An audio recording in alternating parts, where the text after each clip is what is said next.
ہم اپنا آج کا سبق شروع کرتے ہیں۔ اعوذ باللہ من الشیطان الرجیم، بسم اللہ الرحمن الرحیم۔ وَلَقَدْ خَلَقْنَا فَوْقَكُمْ سَبْعَ طَرَائِقَ وَمَا كُنَّا عَنِ الْخَلْقِ غَافِلِينَ۔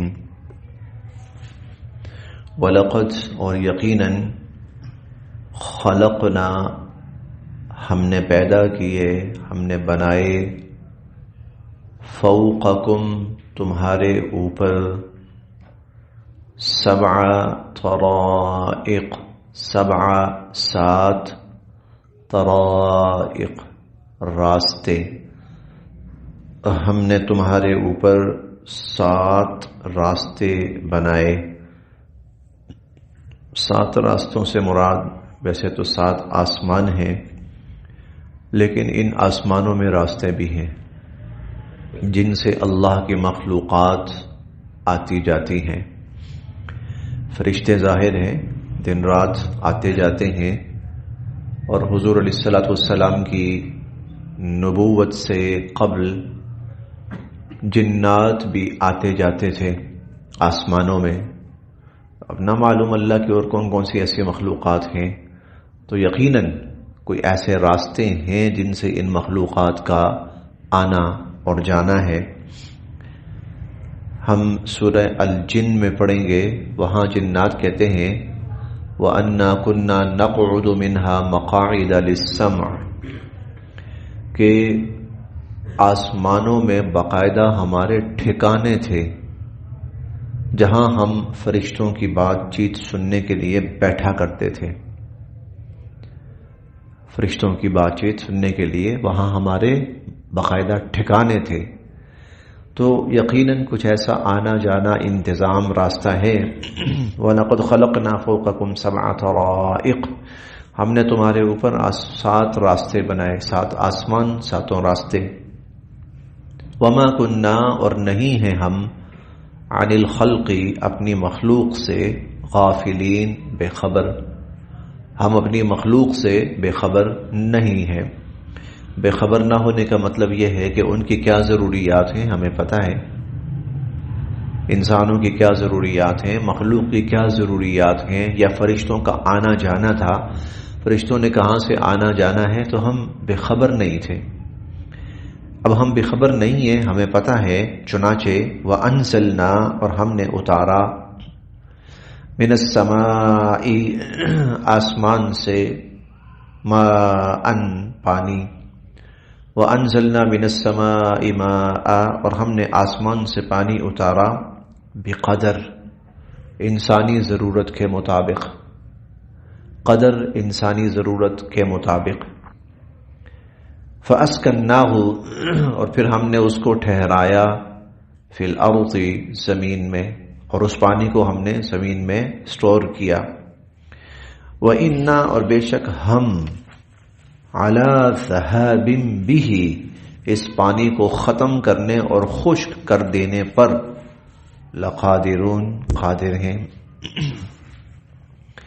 فَأَنشَأْنَا پھر ہم نے اگائے، لَكُمْ تمہارے لیے، پھر ہم نے اگائے تمہارے لیے، بِهِ اس پانی کے ذریعے، جنات باغات، ہم نے تمہارے لیے باغات اگائے، من نخیل کھجوروں کے، وَأَعْنَابٍ اور انگوروں کے، لکم تمہارے لیے، فیہا ان میں، فواکہ کثیرہ بہت سے میوہ ہوتے ہیں، تمہارے لیے ان میں بہت سے میوہ ہوتے ہیں، وَمِنْهَا اور ان سے، تأکلون تم کھاتے بھی ہو، وَمِنْهَا تأکلون اور ان میں سے تم کھاتے بھی ہو، وَشَجَرَةً اور اسی طرح اس بارش کے ذریعے، اس پانی کے ذریعے ہم نے اگایا، اسی طرح شجرتن وہ درخت، وہ پودا، تخرجو جو نکلتا ہے، من طور سینا طور سینا سے، جو طور سینا سے نکلتا ہے، اس سے مراد زیتون کا پودا ہے. زیتون جو ہے ویسے تو یہ زمین میں ہر جگہ اگتا ہے، لیکن وہاں بکثرت اگتا ہے اور اس کی ابتدا وہاں سے ہوئی ہے. اس کی ابتدا وہاں سے اس لیے اس کے بارے میں کہا کہ طور سینا سے نکلتا ہے، کہ آغاز وہاں سے ہوا ہے. تنبتو یہ اگتا ہے بالدہنی تیل سمیت وصبغن اور اس میں سالن بھی ہے، للآکلین کھانے والوں کے لیے سالن بھی ہے، یعنی اس کا آئل بھی ہے. اور اب تو ماشاءاللہ زیتون کا تیل دنیا استعمال کرتی ہے. تنبتو بالدہنی تو یہ تیل لے کے اگتا ہے. اور صبغ للآکلین عرب جو تھے ان کے ہاں زیتون کا تیل جو تھا وہ ایک بہترین ڈش تھی. وہ اکثر اہل عرب روٹی جو تھی اگر کبھی ہوتی تھی تھوڑی بہت تو وہ زیتون کے تیل کے ساتھ کھاتے تھے. وہ یقیناً بہت فائدہ مند ہے، بہت طاقتور ہے. وصبغ للآکلین تو دیکھیے کہ چھوٹا سا پھل ہے، انسانی ضرورت کو کتنا پورا کر رہا ہے. تو اللہ تعالیٰ فرماتے ہیں ہم انسان کی ضروریات سے غافل نہیں ہیں، ہم اپنی مخلوق سے غافل نہیں، ہمیں پتہ ہے کیا کیا ضرورت ہے، ہم اگا رہے ہیں. وَإِنَّ اور بے شک لَكُمْ تمہارے لیے فِي الْأَنْعَامِ مویشیوں میں لَعِبْرَةٌ بڑی فائدے کی چیزیں ہیں. تمہارے لیے جانوروں میں، چوپایوں میں، مویشیوں میں بڑی فائدے کی چیزیں ہیں. نسقیکم ہم تمہیں پلاتے ہیں مما اس سے جو فی بطونہا ان کے پیٹوں میں ہے، جو ان کے پیٹوں میں سے نکلتا ہے ہم تمہیں پلاتے ہیں، یعنی دودھ. اور یہاں پر تو نہیں ہے لیکن ہم 14ویں پارے میں سورہ النحل میں پڑھ کے آئے ہیں، من بین فرث ودم لبنا خالصا سائغا للشاربین، کہ گوبر اور خون سے اس کے درمیان سے ہم خالص اور خوشگوار اور بہترین ذائقے والا شیرین دودھ تمہیں پلاتے ہیں. تو وَإِنَّ لَكُمْ اور بے شک تمہارے لیے فی الانعام مویشیوں میں لعبرہ بڑے فائدے ہیں. نسقیکم ہم تمہیں پلاتے ہیں مما فی بطونہا اس دودھ سے، وہ دودھ پلاتے ہیں جو ان کے پیٹوں سے نکلتا ہے. وَلَكُمْ اور تمہارے لیے فیہا ان میں منافع کثیرہ اور بڑے فوائد ہیں. وَمِنْهَا اور ان کو تأکلون تم کھاتے بھی ہو، وَمِنْهَا اور ان کو تم کھاتے بھی ہو، گوشت کے طور پر استعمال کرتے ہو.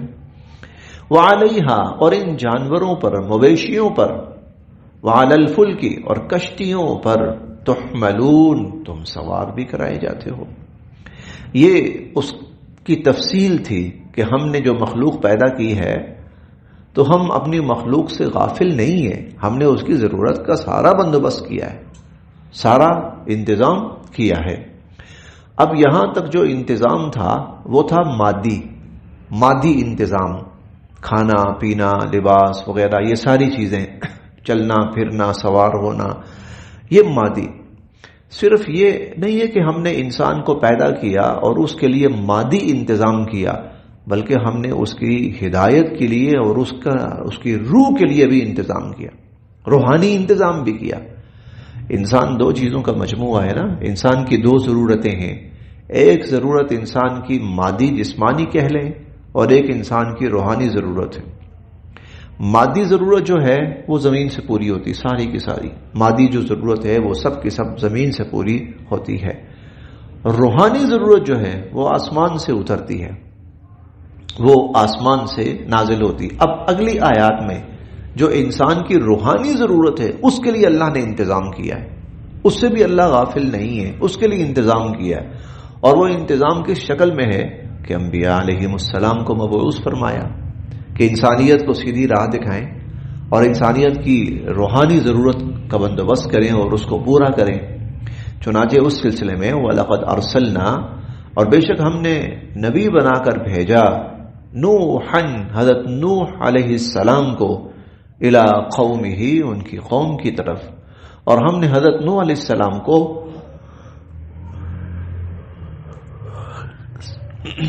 ان کی قوم کی طرف نبی بنا کر بھیجا۔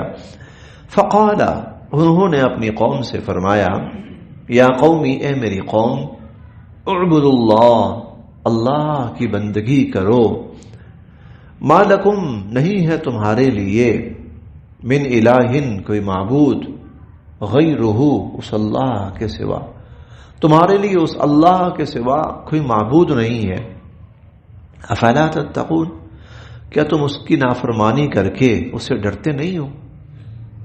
فقال الملأ، تو کہنے لگے سردار، الذین کفروا، جنہوں نے کفر اپنا رکھا تھا، من قومہ، ان کی قوم کے کافر سردار، وہ کہنے لگے، ما ھذا، نہیں ہے یہ، الا، مگر، بشر، ایک انسان، مثلکم، تمہارے جیسا، ما ھذا الا بشر مثلکم، ارے یہ تمہارے ہی جیسا ایک انسان ہے۔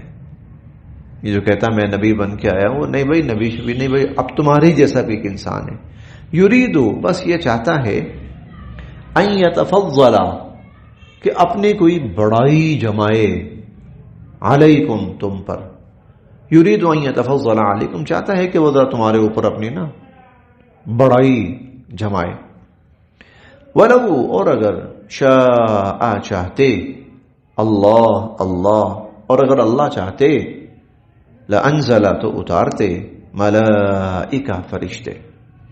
اگر اللہ تعالیٰ نے ایسا ہی کوئی کام کرنا ہوتا نا، کوئی نبی بنانا، اپنا کوئی پیغام بھیجنا، تو اس کے لیے انسان کو نہ کہا جاتا، بلکہ اللہ آسمان سے فرشتوں کو بھیجتے، لانزل ملائکہ، تو اللہ ضرور فرشتوں کو اتارتے، ما سمعنا، ہم نے تو نہیں سنی، بہذا، ایسی کوئی بات، فی آبائنا الاولین، اپنے پہلے باپ دادوں میں، ہم نے تو اپنے پہلے باپ دادوں میں ایسی کوئی بات نہیں سنی کہ کوئی نبی آتا ہے اور کوئی اللہ کسی انسان کو نبوت عطا فرماتے ہیں۔ ان ہوا، نہیں ہے یہ، الا، مگر، رجل، ایک ایسا آدمی، ان ہوا الا رجل، یہ تو ایک ایسا آدمی ہے، بہ جنہ، جسے بس کچھ جنون لاحق ہے، بہ جنہ، جس کو کچھ جنون لاحق ہے، فتربصوا بہ، بس انتظار کرو، حتی حین، کچھ وقت تک کے لیے، بس انتظار کرو، جلدی یہ ٹھیک ہو جائے گا اور ایسی باتیں چھوڑ دے گا۔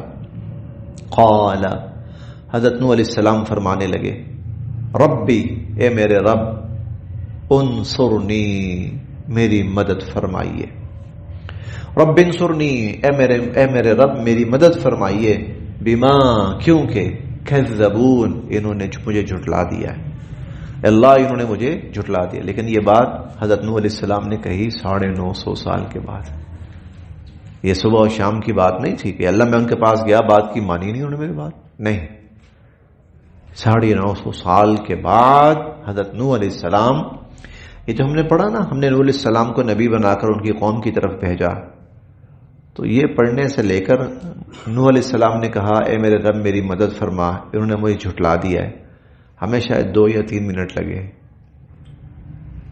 ہمیں شاید 2 یا 3 منٹ لگے پڑھنے میں، لیکن اس کے درمیان 9.5 صدیاں گزری ہیں۔ قال رب انصرنی، نبی کا صبر دیکھیے، نبی کا تحمل دیکھیے، نبی کی برداشت دیکھیے، 9.5 صدیاں جس قوم نے ان کو جھٹلایا، انہوں نے اللہ کے سامنے ایسی کوئی بات نہیں کی، لگے رہے، لیکن بالآخر جب اللہ کی طرف سے بھی یہی فیصلہ ہو گیا کہ بس اب ان کا خاتمہ کرنا ہے، تو پھر نبی کے بھی ہاتھ اٹھ گئے، اللہ بس۔ چلیں جی، اب یہاں تک، آگے انشاءاللہ ہم، ویسے ہے تو آسان ہے لیکن چلیں ہم انشاءاللہ کل اس کو پڑھ لیں گے۔